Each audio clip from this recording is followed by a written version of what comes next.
দুপুরে রান্না বসিয়ে দিয়েছি বন্ধুরা। তো দুপুরে কি কি রান্না করছি তোমাদেরকে দেখাই। তো যেহেতু আজকে সোমবার, নিরামিষ তোমাদেরকে সকালেই বলেছি।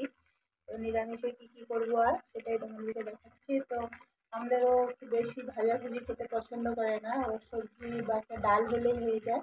তো যেহেতু আমি থালাটাও সাজাবো আর সোমবার, একটু নিরামিষে একটু ভাজাভুজি না হলে ভালো লাগে না, তাই আমি অনেক কিছুই কেটে নিয়েছি। তো তোমাদেরকে দেখাই চলো।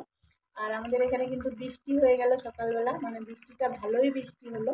তো এখন আবার রোদ উঠে গেছে, রোদ উঠে বেশ জল টল শুকিয়ে গেল। সকালে এই 9টার দিকে বৃষ্টি নেমেছিল, 9টা থেকে একবারে 11টা অবধি বৃষ্টি হলো। তো এই 1 ঘন্টার মতন হয়ে গেল, 1-1.5 ঘন্টার মতন বৃষ্টিটা কমে গেছে।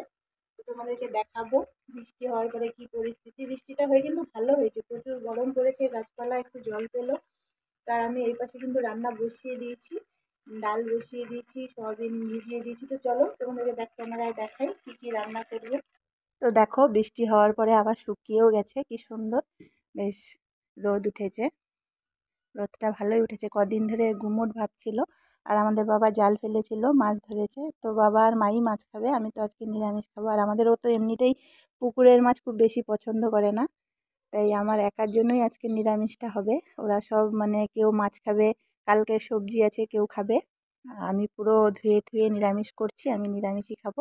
তো চলো কী কী রান্না হচ্ছে সেটা দেখে নিয়ে কাজটাও একবার তোমাদেরকে দেখাই আর কতটা বাকি আছে। তো এই পাশে পাখি একটা হবে, এই পাশটা বাকি আছে, তারপরে এইখানে এই যে মুড়ানো হচ্ছে এইখানে একটু বাকি আছে। মানে ঠিকঠাক করলে আর 10-12 দিনের কাজ আছে। তো ঠিকঠাক তো আর করা হয় না বন্ধুরা, শরীরটা ভালো নয় জানোই, খুব ঠিকঠাক বসা হয় না। তো ভালো হয়ে গেলে তাড়াতাড়ি কাজটা তুলে ফেললে পয়সা পাবো। কেন ভিডিও করে তো কোনো পয়সা পাই না, শখে করি। তো তোমরা সাপোর্ট করলে নিশ্চয়ই একদিন ভগবান চাইলে হয়তো পাবো। তো চলো রান্নাটা দেখা। তো এই দেখো পটল কেটে নিয়েছি একটাই, একটা পটল ভাজা করব। একটা উচ্ছে কেটে নিয়েছি আর কোয়াশ দিয়ে আলু দিয়ে সয়াবিনের তরকারি করবো। আর এই পাশে দেখো ডাল বসিয়ে দিয়েছি। ডালে কিন্তু হলুদ দেইনি, ডালটা এবার সিদ্ধ হলে এরপরে একটু জল দিয়ে হলুদ দেবো। তো মুগ ডালে খুব সুন্দর সেন্ট বেরিয়েছে।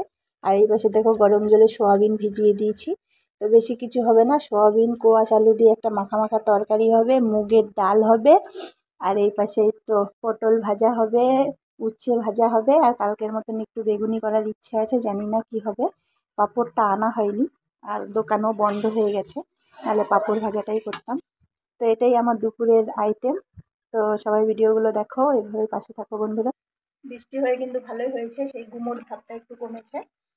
তো এই তো রান্না করছি। আজকে কিন্তু সকাল থেকে একটুও কাজে বসতে পারিনি বন্ধুরা, কেন সকাল থেকে উঠে ঘরের কাজ সেরেছি, বন্ধনে বসেছিলাম, বন্ধনে লেখালেখি করে উঠে একটু রিলস করলাম।